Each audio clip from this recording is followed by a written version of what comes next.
Greetings, Culturians, and welcome back to the channel. Today, we have to talk about something good. That's right, a little bit of good news to start your day off with. Today, we actually have a shot at a National Treasure 3 film with a returning Nicolas Cage. And if that doesn't happen, at least there'll be a real National Treasure 3 because it's actually in the works. And it's not some stupid TV show, which we'll definitely take a look at here in just a moment. But for now, let's talk about it. Here we go. But before we get started, just a quick reminder, I am trying to get to 50K. Double check you're still subscribed to the channel down below. If not, click the subscribe button, hit the bell icon, and turn on all those notifications. It helps immensely. Then, make sure you've watched to the end of this video. Leave me some comments at the end because they really do help. And then watch one of my other videos from earlier this week or even the next video that you see from me. And that will make sure that I'm permanently in your feed. In fact, that works for all of the creators on YouTube that you actually know and love. Regardless, let's stop there and start talking about just the story from Deadline. National Treasure 3 in the works. Franchise director reveals it's finally real. And to me, it's about time. We've been waiting for one of these movies for a long time. In fact, I think it's about 20 years or more. In fact, I think they actually reference that in the story. So more than 20 years after stealing the Declaration of Independence, National Treasure 3 is in the works.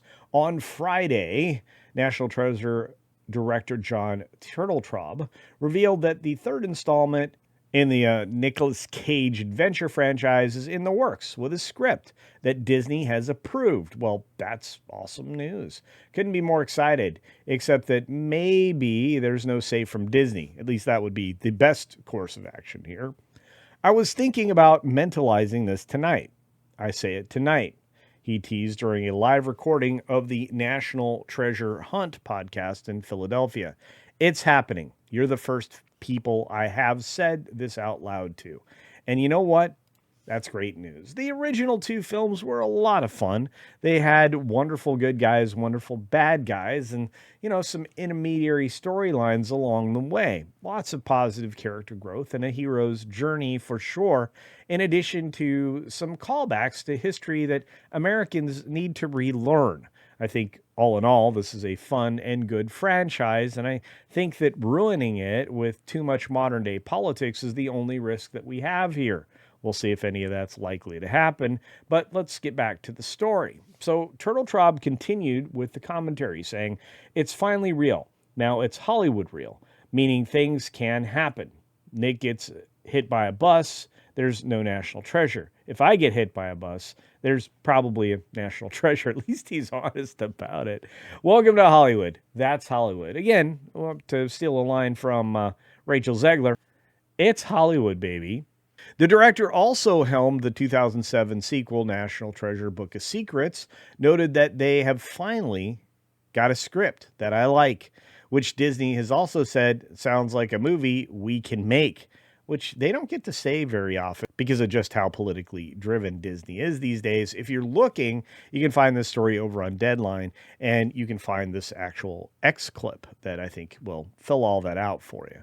Now, National Treasure stars Nicolas Cage as historian Ben Gates, who has to seal the Declaration of Independence in order to get a map to an ancient rumored treasure before his shady colleague, played by Sean Bean, has a chance to steal it for himself. The movies surpassed $300 million in global box office combined, and the following 2007 sequel released into the world a terrible spin-off. In fact, you probably don't remember this because most people don't, but it was over there on Disney Minus. And it only survived for one season because it was diversity hire National Treasure. In fact, the story here says National Treasure canceled by Disney Minus after one season. Thank you, Nelly, for writing this one.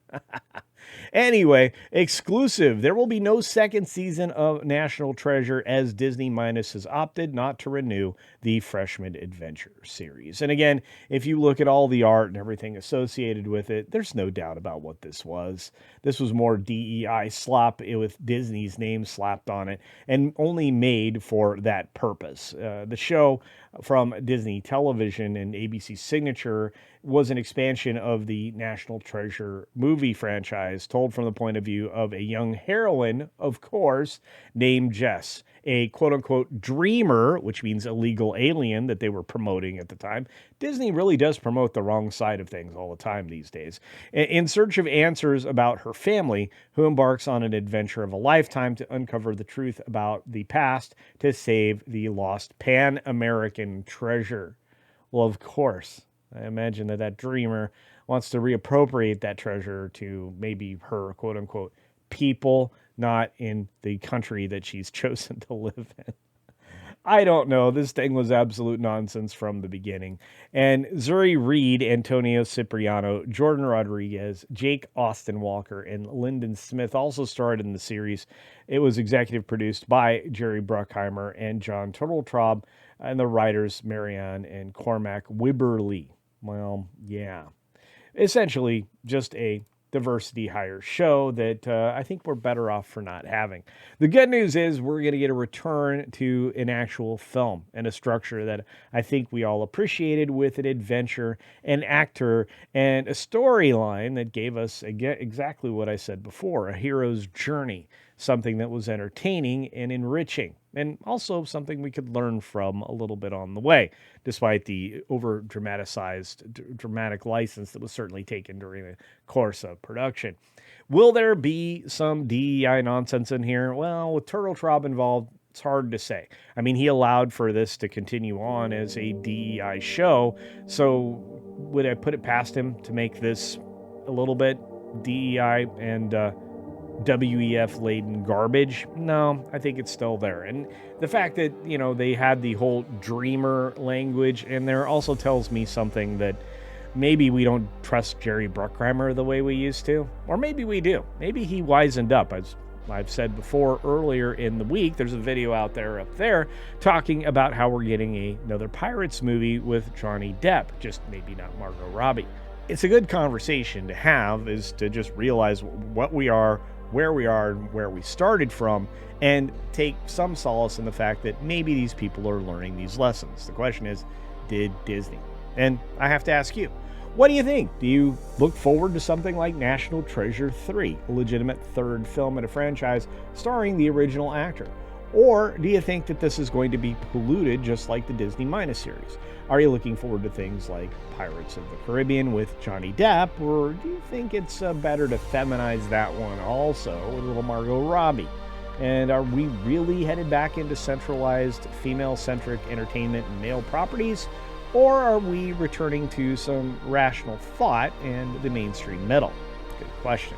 Anyway, if you've got answers to those, let me know in the comments section below. And as always, be sure to take care of yourself, take care of others, and until next time, see ya. Hopefully watching some good movies like National Treasure.